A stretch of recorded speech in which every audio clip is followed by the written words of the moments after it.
You are listening to an episode of the Radiant Menopause podcast.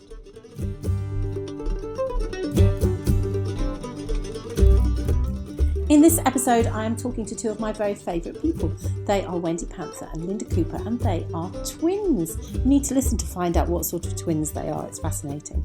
We talk about all sorts of things like Lynda's cancer diagnosis and why that happened, about metaphysics, about healing, about spirituality, intuition, and of course we talk a little bit about the menopause as well. And they introduced us to their fantastic programme. I hope you enjoy the conversation as much as I did, and please make sure that you come over and join the Radiant Menopause chat group on Facebook.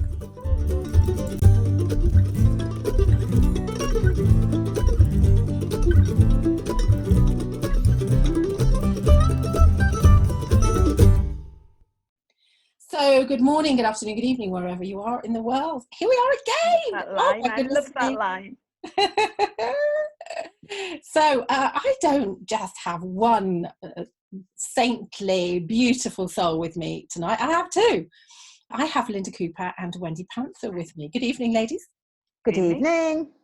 So it's very unusual for me to recording in the evening. It looks a bit dark behind here, doesn't it? Mm-hmm.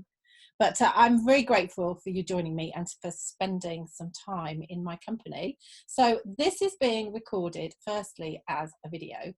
But for those of you that are listening to the podcast or an MP3, what you can't see is that I've got double trouble in front of me. Because these ladies are twins and they're identical twins. Well, in fact, they are mirror twins. So Lynda, perhaps you'd like to explain what a mirror twin is.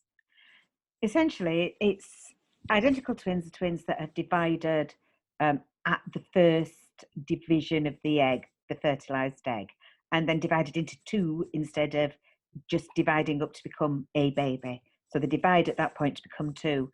And the way that mirror twins are is such that it's almost as though we divided that way. It's a bit like your hands, and you get two that look like that. So so I'm left-handed, Wendy's right-handed.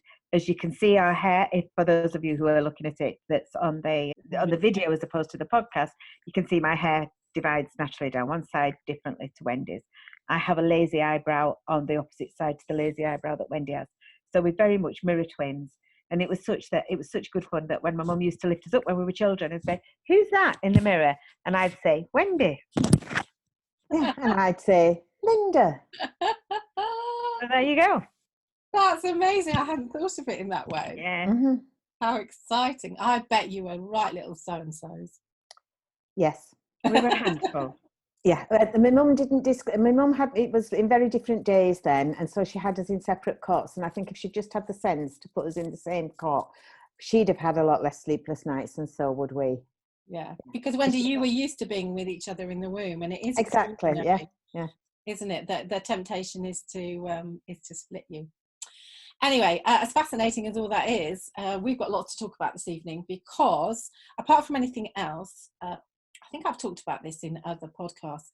I seem to be very drawn to nurses, and here we are again. Here we are. So I think probably where we'll start is with your kind of background from a health perspective, because you both started out as nurses. So Wendy, let's come to you first, shall we? Mm-hmm. We started our nursing career in 19, which is over 30 odd years ago. And 40. Nearly 40, is it? That away. I wasn't telling them that part. And it was, we actually started out as nursing cadets and have been in the nursing and health professions ever since, with a minor break of about 2 to 3 years. It was when I was teaching Qigong. And as a qualified midwife. Lynda is a qualified nurse teacher, both of us ending up as nurse teachers, then both of us ending up working in nursing homes and in nursing home management consultancy. Yeah, so we have quite a lot of experience Just with a little in the room. But what's really interesting is, like a lot of the nurses that I now interview, is that you've both been spent some time now, probably alongside your nursing, I'm guessing, the sort of alongside this allopathic conventional world into this alternate world as well, Lynda, is that right?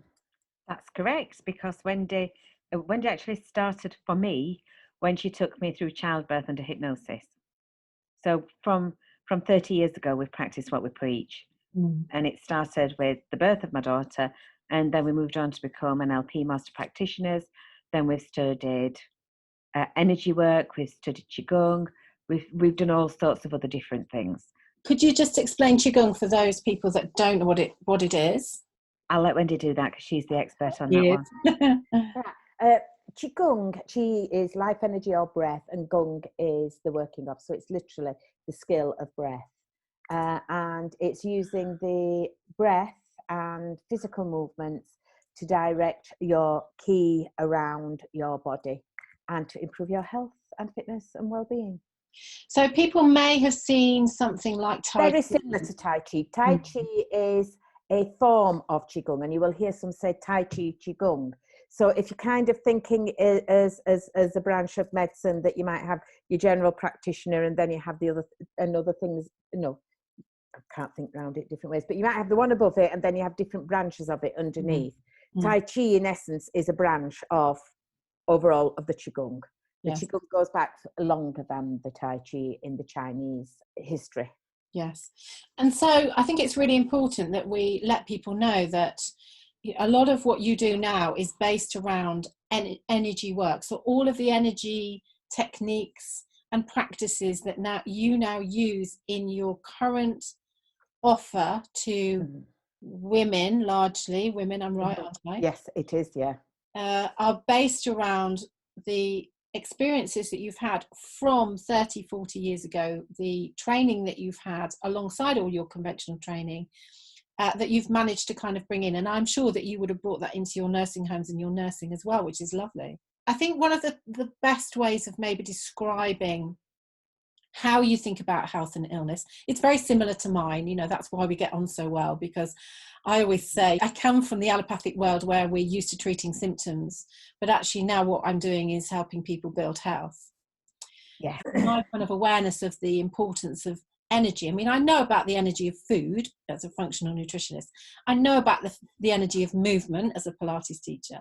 What I've come to recently discover is the energy of the spiritual kind of awakening, which I know you've been much more experienced in and been in that world a bit longer, which is why, I wanted to talk to you, because you have been bringing all those three parts together for many, many years.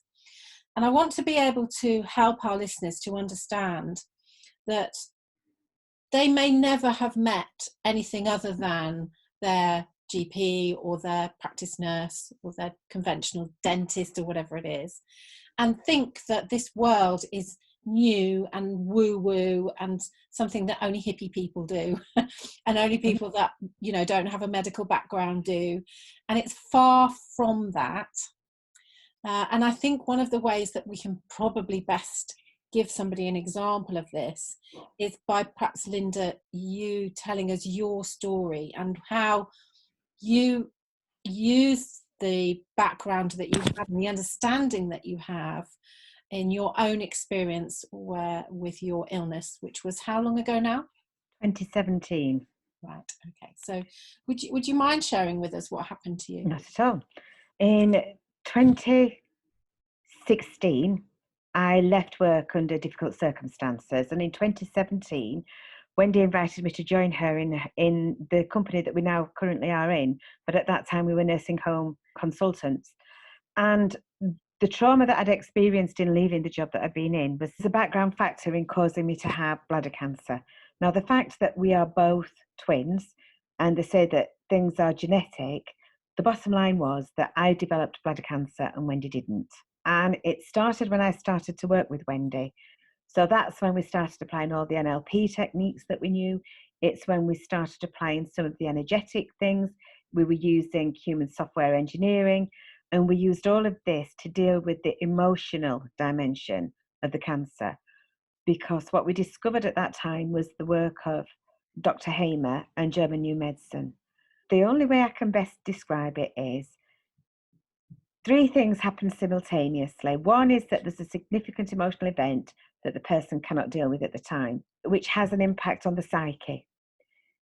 At the same time, there's a change in the structure of the brain and a change in the structure of the organ. So essentially, the issue that was mine that I couldn't deal with was about my boundaries being flouted. Somebody, I think she possibly had a psychopathic personality, but I was set up and I lost my job. Well, I didn't lose, I did. I gave my notice in because there was no point in trying to get back people who had deliberately been set against me in the position that I was in. And when you have boundary conflicts, the way that they demonstrate is the part of the brain that affects the bladder. Because in animals, the bladder is where you store your urine to mark your territory. And it sounds ridiculous, but it means that it's a biological program that was instigated. Mm. And it starts to heal when you go back to things. So when I joined Wendy to start working again, as the conflict had resolved and I'd got a job and got a job back and I was back in my own territory, that's when the second phase of the condition started, which is where the actual cells began to proliferate and multiply to fill in the holes and the gaps. And essentially, as a nurse, I thought, I saw the blood in my urine. I knew that there was only one possible cause for it. I knew it wasn't an infection. I knew it wasn't any of those things. I started down the path of normal treatments for cancer. And at the same time decided that we had to deal with the other side of it to make sure that it wasn't going to come back. The only thing was I didn't account for certain other invasions of my boundaries, and one was the actual time at which they came to inject. If you've seen anybody dressed up for COVID right now, where you've got a visor on, where you've got things up to your neck, where everything goes down to the sleeves and they've got gloves over and a long gown down to the floor, and then she put this big thing round my catheter to inject this stuff into my bladder. And it was only at that time, because I had my head buried firmly in the sand, letting everybody else do the research, letting everybody else tell me what was happening. And it wasn't until that time when she walked in that I thought, shit, what they're putting inside me. I'd not actually fully researched exactly what treatments are. And it was at that point that I realised, excuse my French, this is serious shit that they're going to inject inside me. This is absolutely diabolical. And I was so close to saying no, but thought, no, it's all right. I'm going to do belts and braces and it'll be all right. And this is what I'll do. But actually, when I went back a year later for my test, first test was clear. But when I went back a year later, as I'd recovered from the trauma of the treatment, there were actually lots and lots, and I mean lots of tiny little nodules in my bladder. And that was at the point where I decided, no, this is where we apply what we know. We did energy work, we did energetic healing between me, myself and Wendy. We did further work on the underlying patterns and causes that had come up, and I've had no further symptoms since. And there'll be lots of people that may relate to that it's almost like they walk in and there's this toxic poison sign on this medication that they're giving you, because effectively, it's very dangerous for them. And here you are being given it into your bladder. It is very, very invasive, isn't it? And very dangerous. But do you regret having that treatment, that first treatment? No, because it gave me insight into the place where other people go. I knew I would never ever have systemic chemotherapy. That decision had been made before I even went. But because it was just going to be inside my bladder and just once, I thought, well, what harm can it do? Well, it harmed my psyche, and it created the biological response that came back later. So I don't regret it, because it made me realise that just treating one thing in a way that just treats a symptom doesn't actually work. And it's only since I've done the whole picture of doing the energetic work, and I mean energetic work in relation to physical healing, as well as doing the emotional energetic work. Yes. And Wendy, you're obviously so close. I mean, you talk over each other, so it's really interesting to hear you talking one at a time. How was this point from you? What did you feel about Lynda's decision to have this treatment? Were you behind her at the time? What did you think? Right, when she very first got diagnosed, now I went back to when we were going way back doing timeline therapy with Tad James, and at that time he'd spoken about Dr. Hamer's work. When Lynda told me about it, it triggered that, and then off I went to research it. At the time, and this is the kind of effect it has, I couldn't say the word that my sister had cancer. I can now, and I can say it without any qualms, I can say it without all of the things, but at that time I could not say Lynda's got cancer. That's how you realise the impact of the word on people. If it has that effect on me, then what does it have on other people who aren't even anywhere near as clued up as I am? Just to ask you, we're talking to midlife women, we're talking to menopausal women, we're talking about the risks of HRT, we talk about that a lot, we talk about cancers, breast cancers and the risk of that, and the BRCA gene and all the rest of it.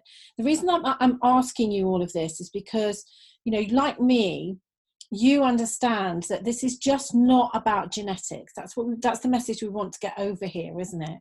Far from it. We'll talk later more about the menopause side of things and about the symptoms of the menopause, sure. what they are as far as our spiritual journey as women goes, because I believe the menopause is a transitional phase, and how we navigate that transition is very dependent on how much crap we've cleared before we get there. Yes, we'll definitely. And I come at the menopause totally from that energetic and emotional context, not about the physical symptoms and the HRT and whatever, because if anybody wants to talk about that, I am not the person to talk to. And we've already covered this with Dr. Marion Bevington, actually. So this is a really nice segue, because you're not alone. There are other people that are working in this field with Meta Health or German New Medicine. So if you haven't listened to Dr. Marion Bevington's episode already, then, you know, make sure that you listen to Marion's take on this as well, because she's talking about the same thing. Yeah, got a great deal of respect for Marion. She's got a lot of knowledge and a lot of input. Yeah. So Lynda's cancer. So when I first heard, at that time, I didn't realise how much we'd actually moved away from the medical model. That she could probably have quite easily done it without, but it took this to come up to realise.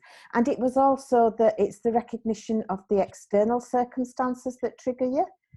That I couldn't believe it was my sister when she was first coming back to me, because this lacking confidence, anxious, I kind of thought, where's my sister gone? Because this is not the feisty, altogether person. And I used to say, where's Lynda gone? Because that was not the person that I recognised as Lynda. And I'll be honest, I used to get frigging mad at her, because I used to think, what are you doing? Why are you being so pathetic? Why didn't you just tell this woman? That type of thing. But what I didn't realise is Lynda's much kinder in her perceptions of people than I am. So therefore, doesn't see the gains as quickly. Right. Plus, interestingly, if you think about it and time it backwards, it tied in with the end of her menopause. So it kind of goes through the notion of where so many of us start losing confidence and kind of flick into anxiety, because I experienced anxiety at the peak of my perimenopausal symptoms.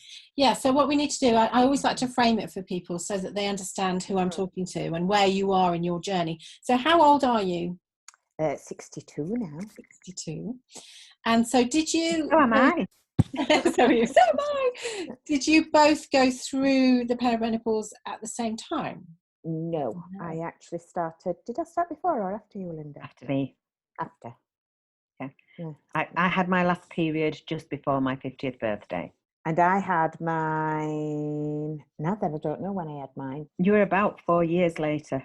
Yeah, I can remember thinking whether it was the continuing with the Qigong for so much longer, because doing that has longer, the research evidence is that if you've done it for over a period of 4 years, it has long-term health benefits even when you stop doing it. And interestingly, our mother, as far as the menopause goes, she had huge problems with her menopause. She was like this far away from having a hysterectomy. And for those of you that's listening, I'm holding up my fingers and like just a very small distance between them, because she used to have massive bleeding, such that she used to sit on a bucket and the clots came out. So that was the kind of, if you're thinking external conditioning and whatever that comes with it, I had a very mild menopause in comparison to my mother. As did you, Linda. And I think a lot of that is because of the self-development and the personal development that we'd done leading up to that. I was not symptom-free, but I was certainly nowhere near as bad as a lot of people that I speak to and come across. But it is worth emphasising again that, as you say, the very common emotional things that happen to us, like lack of self-confidence, losing your self-worth, you're much more vulnerable, aren't you, through this time. And so what we want to say to women is that you're not alone if you think like this, because it's happened to all of us, and it happened to me too. And you think, well, hang on a minute, I'm this strong superwoman, why am I being a bit pathetic, why am I not sticking up for myself, or whatever it might be. But that is because of the effects of the depletion or the withdrawal of these hormones and the hormone balance. So we just want to make women aware that Linda's story is very, very typical. But it's really interesting that from a metaphysical point of view, a meta health point of view, that here we have these identical sisters.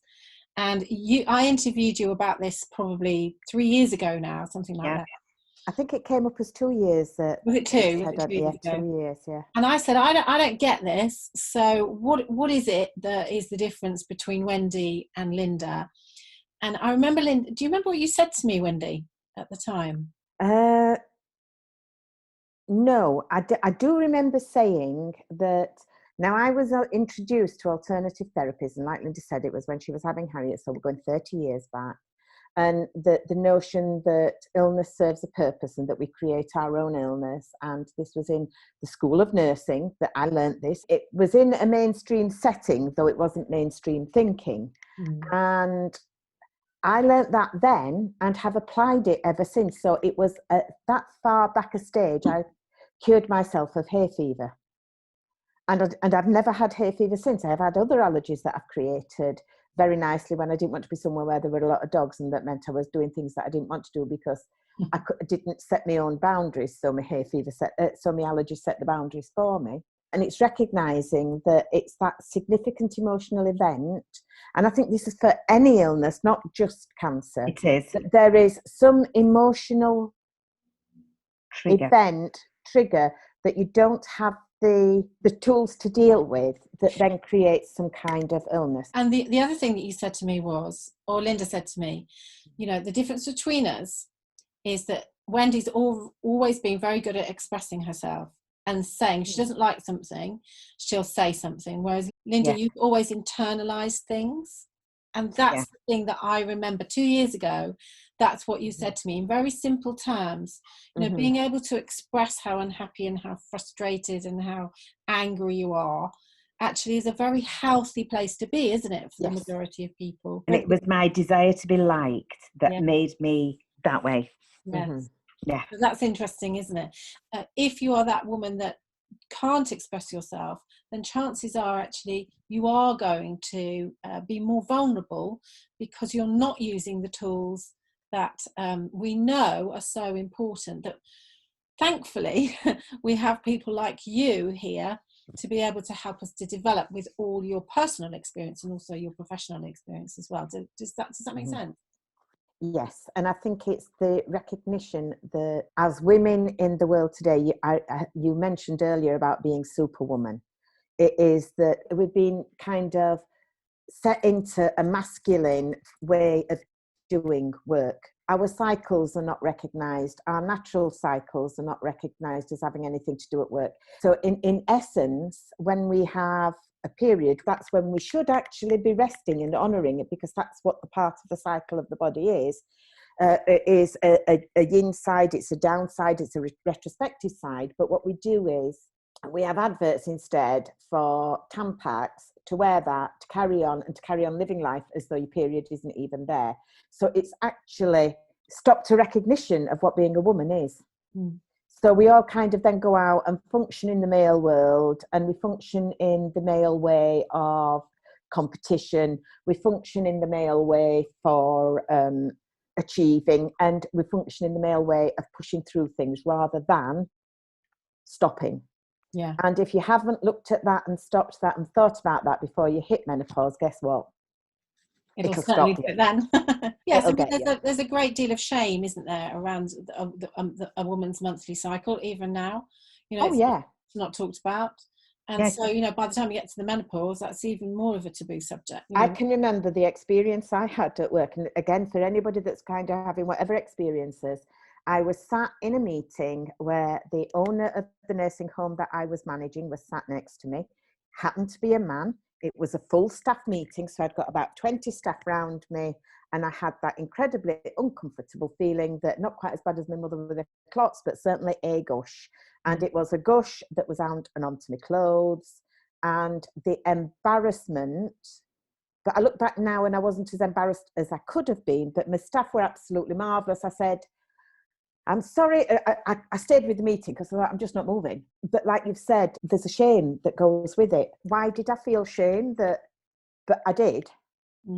I interviewed Elizabeth Ellis, so that's I can't remember which episode that is, 18 or 19. She's the founder of Know Your Menopause, which is a poster campaign, which I'm sure you've seen. And she describes the same thing. You know, the reason that she left work really pretty much at 50, 51 was an incident just like that. Oh, well, So, I didn't leave work. but she did. Yeah. And I think a lot of women, you know, they do, don't they? They just can't deal with any of that kind of the embarrassment that goes along with any of that. So this is the time that we need to talk about your own program, and I've been watching this develop, watching you know, really get all the pieces together about this program. So Lynda, let's talk about, first of all, you know, what it entails, but tell us what it's called first of all. It's called the 6 Dimensions to Living Yourself Well, and it evolved from all of the approaches that we used for me during the treatment and response to my cancer. And it covers all the aspects of life. It starts with the psyche, because it's about that mental dimension that once you make the changes there, it enables you to make the changes in all the other aspects of your life.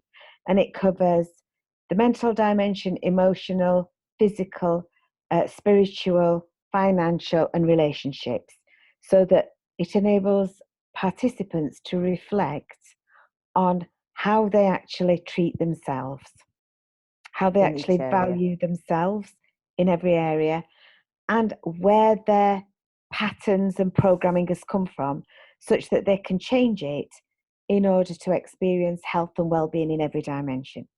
Yeah, so if you're new to this personal development space and the kind of lifestyle medicine space, functional medicine space, this might be news to you, that actually your relationships and your financial situation and your community and the way that you communicate with, you know, people at work and all the rest of it, all of that makes up you, makes up who you are, what you are, and how your life is and will kind of pan out. Because we tend to think of ourselves as just in the brain, don't we? It's just in the mind. So we think that our mind is running the show. But actually, that's not the case at all, is it, Wendy?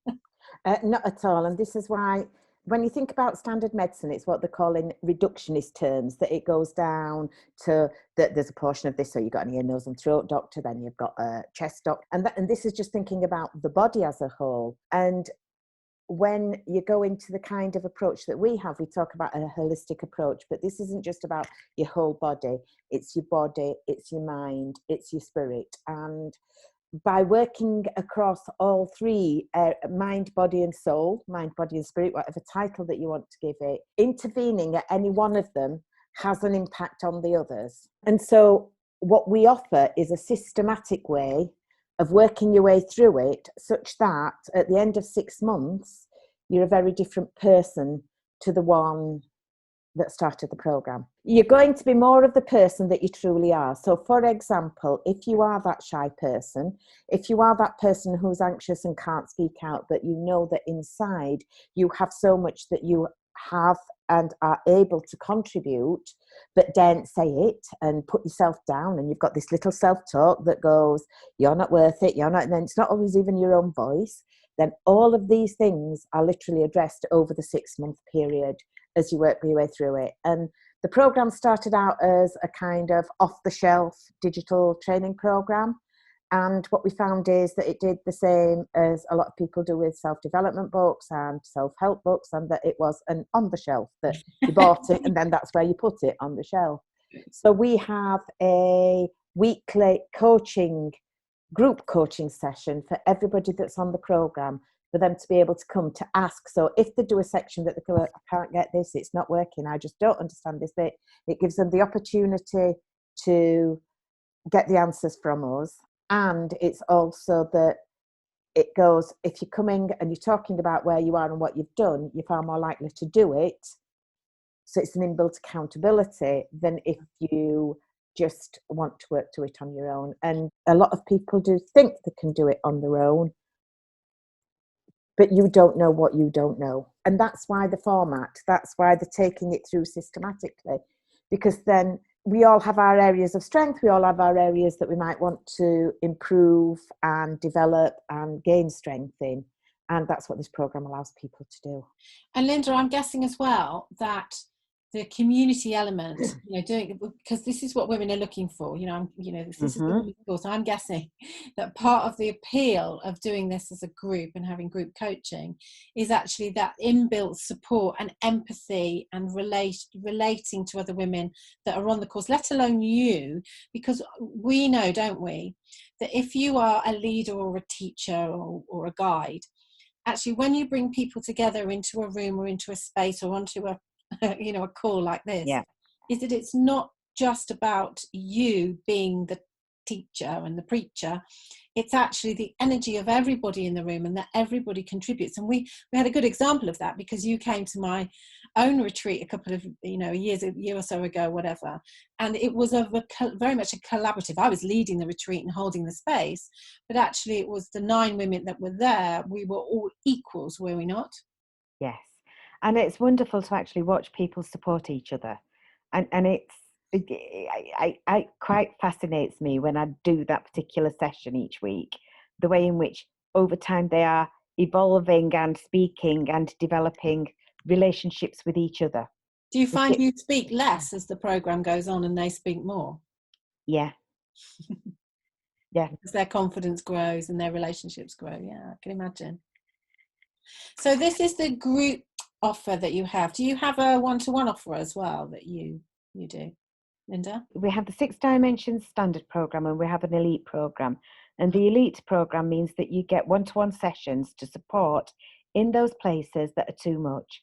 So an example would be if someone was having very specific menopausal issues that required additional insights that's not appropriate to talk about in a group of women, that someone actually needs the opportunity to have their, I don't want to say their button pressed, but I mean to find where the button is that needs pressing so that they can deal with what needs to be dealt with. And it's about being able to have a one-to-one session. I loved one of the girls recently doing something that she said she couldn't do, but within 10 minutes of working with me, she'd sorted it out because that was in a one-to-one session.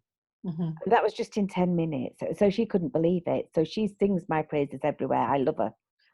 Because I know, and we don't have time to talk about it here today, but I know that you two have got lots of techniques and secrets up your sleeves. Yeah. Yes, we do.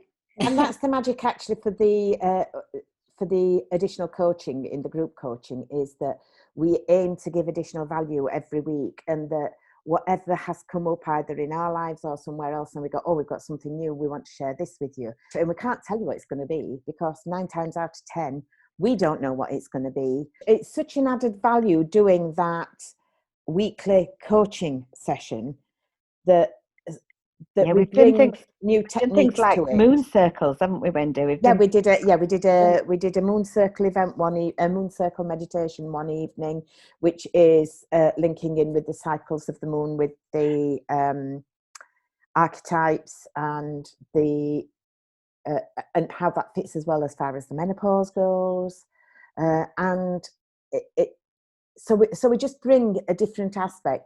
What we're covering more about now at the moment is shadow work, whereby people's shadow is what often prevents them from being able to build confidence, speak out, do whatever, and how you kind of, even when you kind of think you're getting somewhere, and then along comes saboteur, which 9 times out of 10 is shadow work, then how to release that and get rid of it so that then you can just shine and be who you are meant to be. And what I know is that you're both very intuitive souls, because you are very similar, but you're also very different, and you have very different talents. Yeah. And what I do know is about Wendy is that, you know, you are ultra intuitive, Mm-hmm. and that actually you respond, and some people call it channeling. Mm-hmm. So you have sort of energies or whatever. I don't know how you describe it. Maybe you'd like to describe how this works for you.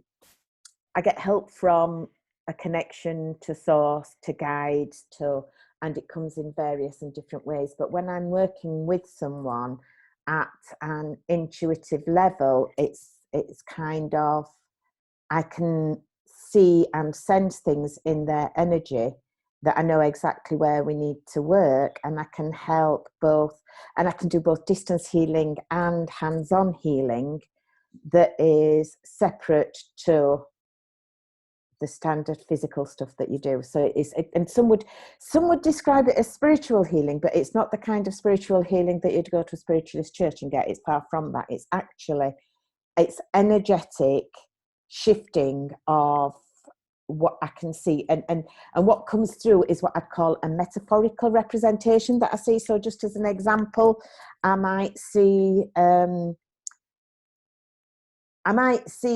a part of something that I go, right, it's like that there's an energetic vortex that's somewhere that's blocking something, that I will then help them shift that vortex. And I might describe it as a tornado, I might describe it as a whirlpool, I might describe it, because it all depends what I'm feeling and sensing at the time, that enables the person to then shift it.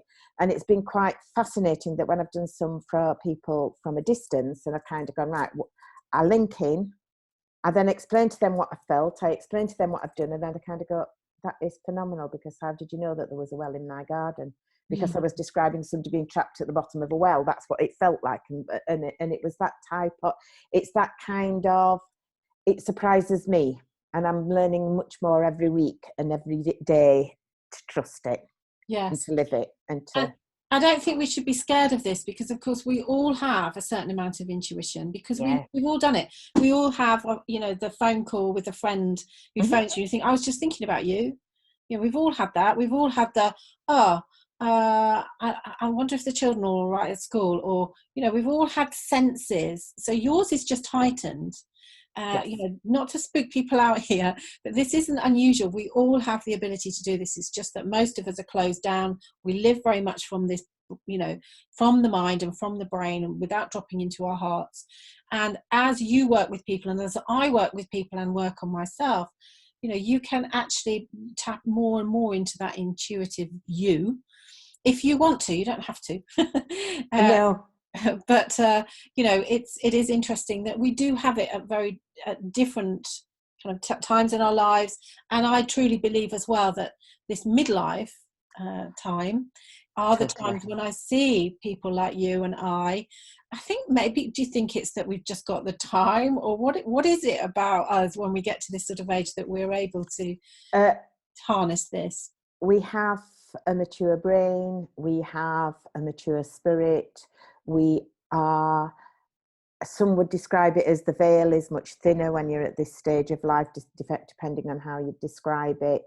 And it is that the menopause is a transition into your wise woman years. Yeah, so it's the maiden mother crone. It's the crone area, isn't it? That's what we're talking about. In shamanic terms, they talk about. Yes, yeah. And we actually have an additional one in, which is the wild woman.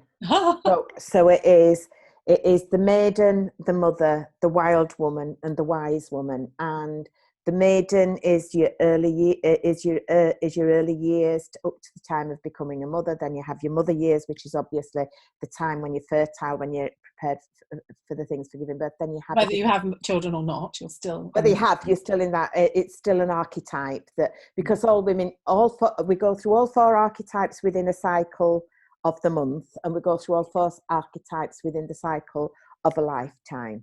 And it is about living in each archetype in its positive rather than its shadow representation.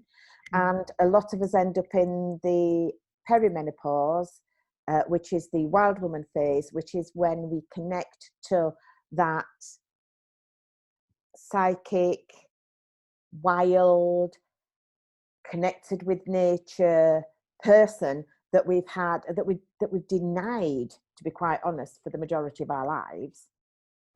And then it moves on from that into the wise woman. The wise woman is actually an amalgamation of the other three archetypes that knows when and how to work with each one, and the wisdom of the years. And again, society works against this natural flow. Because it was one of the wonderful... I think we have so much more problems with the menopause now than we used to hear about. Yeah. Lynda? Because I love one of the things that we discovered when we were looking at the way in which the brain works. We are fed the fact that the brain actually goes away. It gets worse when you get older. But actually, physiologically, the change in the FSH and the luteinizing hormone actually means that you have got a more stable brain, that you're actually wiser, able to access information, able to know things and able to retain information.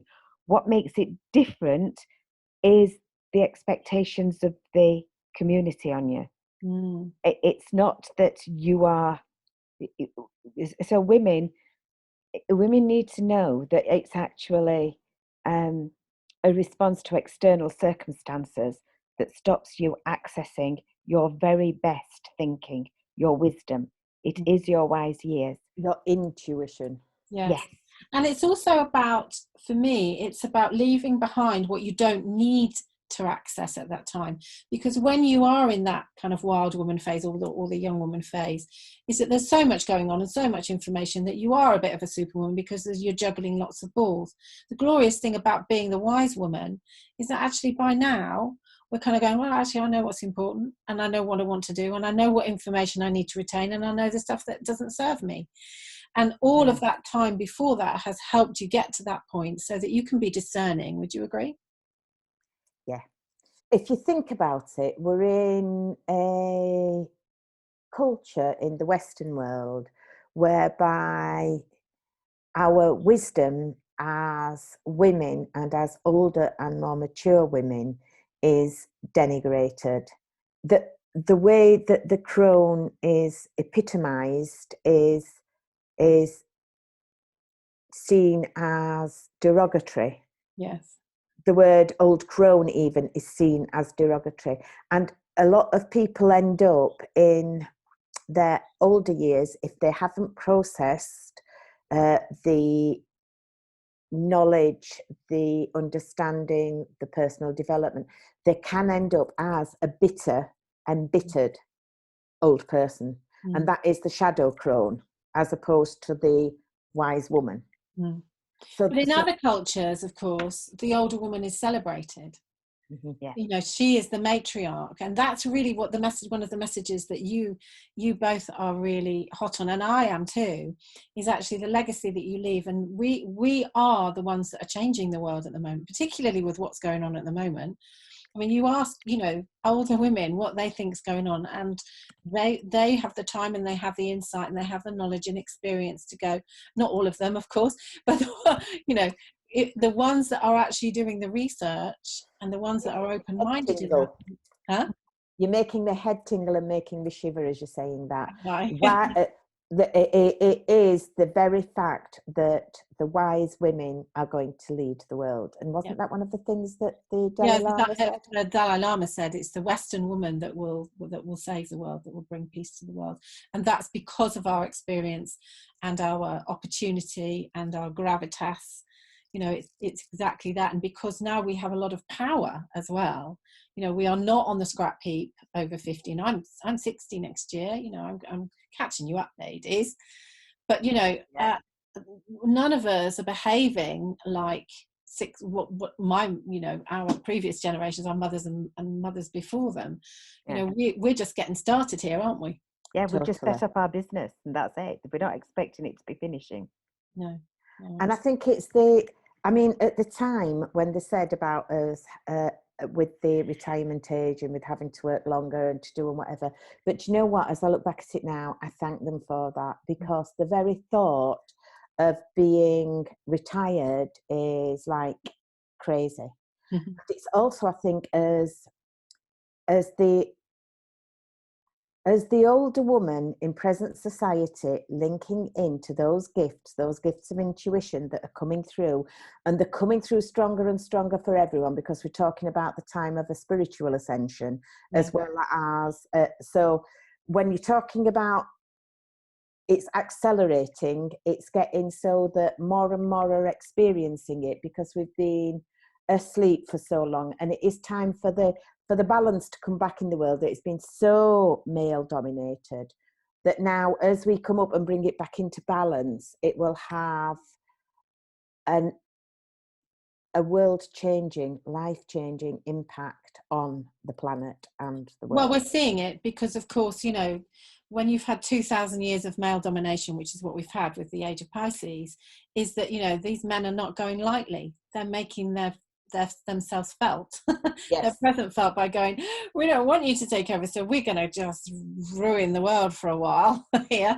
All this masculine energy going around, you know, like kind of, I'm not going to let go, I'm in charge here. And it's a bit like that, isn't it? You know, because we're going into the age of Aquarius, we're going into the energy of the feminine. It's not just about women, it's about, you know, because everybody's got a masculine and feminine side. So it's no wonder that we're seeing what we're seeing at the moment. And I think for a lot of people it's very, very scary, and it's even, you know, it's annoying for us, isn't it? We have lots of conversations about, you know, what we're seeing and some of the madness that's going on, but we also truly believe that this is the beginning of something very new, and a new world order, don't we, Linda? Yeah, but no. Yes, we do. My sister-in-law was the funniest one, because when I went to her, when I wasn't sure, when we'd come out of the first stage of being in our homes and not able to go out, and I went to see her, and it was the first time I'd had a chance to go see her, and it was like, it was so funny. She went, and telling me to wear a mask. I don't know what they think they're going to do.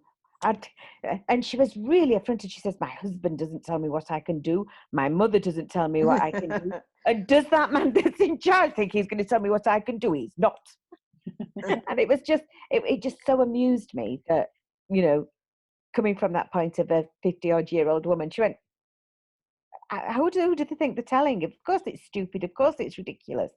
Of course it doesn't make any sense. And she just didn't swallow it. And she comes from a totally different perspective to mine. She can't understand why on earth I want to work, why on earth I want to do things. She's a very, very happy, family-oriented woman, but she was not going to have this affecting her and her nest and her people in this way. Yeah, so whatever way you look at it, you know, and there is no right and there is no wrong way, but it is really interesting to see the kind of manifestation of you know, this incredible amount of change here. So finally, who is your course for? Who is the ideal woman that are going to be knocking on your door after they hear this podcast episode or this video, when they see this video? Who, Wendy, perhaps you could describe her for me. Right. Well, we're often told to kind of, you know, in marketing terms, they say, talk about your avatar, and I would say our ideal candidate is somebody who is aware that they need to change. They don't know how they're meant to change. They're feeling restless and unsettled. They're feeling anxious about what's happening in the world, but with a sense of there's got to be something more to it than this. They're usually from 40 years upwards to about 65, I'd say, because by then a lot of times it's settled for how they feel and how they want and what they want. And they're at that questioning age of, and they're the ones that it is surprising how many people you ask about whether they love themselves, because it is Absolutely. 6 dimensions to loving yourself well. And so many of us have come through conditioning and early years and misunderstandings, and it happens, it's part of the human condition, that means that we don't actually recognize our true value and our true worth. And it's for anybody that feels undervalued, lacking confidence, low self-esteem, and going through the anxieties. And a lot of those, when you think about it, fit the description of what happens to women in the menopause.